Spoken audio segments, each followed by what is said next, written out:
खाना साथ में लेकर राजकुमार अपने मित्र के पास पहुंचा। वे महीने भर से मिले नहीं थे। राजकुमार ने मिलने पर सारा हाल सुनाकर कहा कि राजकुमारी को मैंने तुम्हारी चतुराई की सारी बातें बता दी हैं, तभी तो उसने यह भोजन बनाकर भेजा है।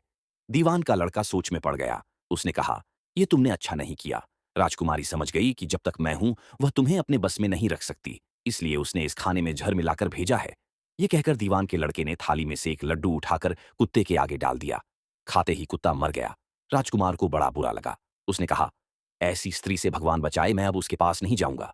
दीवान का बेटा बोला, नहीं, अब ऐसा उपाय करना चाहिए जिससे हम उसे घर ले चलें। आज रात को तुम वहां जाओ। जब राजकुमारी सो जाए तो उसकी बाईं जांघ पर त्रिशूल का निशान बनाकर उसके गहने लेकर चले आना। राजकुमार ने ऐसा ही किया। उसके आने पर दीवान का बेटा उसे साथ ले योगी का भेष बना मरघट में जा बैठा और राजकुमार से कहा कि तुम ये गहने लेकर बाजार में बेच आओ। कोई पकड़े तो कह देना कि मेरे गुरु के पास चलो और उसे यहां ले आना। राजकुमार गहने लेकर शहर गया और महल के पास एक सुनार को उन्हें दिखाया। देखते ही सुनार ने उन्हें पहचान लिया और कोतवाल के पास ले गया। कोतवाल ने पूछा तो उसने कह दिया कि ये मेरे गुरु ने मुझे दिए हैं। गुरु को भी पकड़वा लिया गया। सब राजा के सामने पहुंचे। राजा ने पूछा, योगी महाराज, ये गहने आपको कहां से मिले?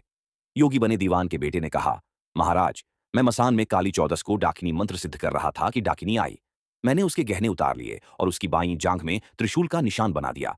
इतना सुनकर राजा महल में गया और उसने रानी से कहा कि पद्मावती की बाईं जांघ पर देखो कि त्रिशूल का निशान तो नहीं है।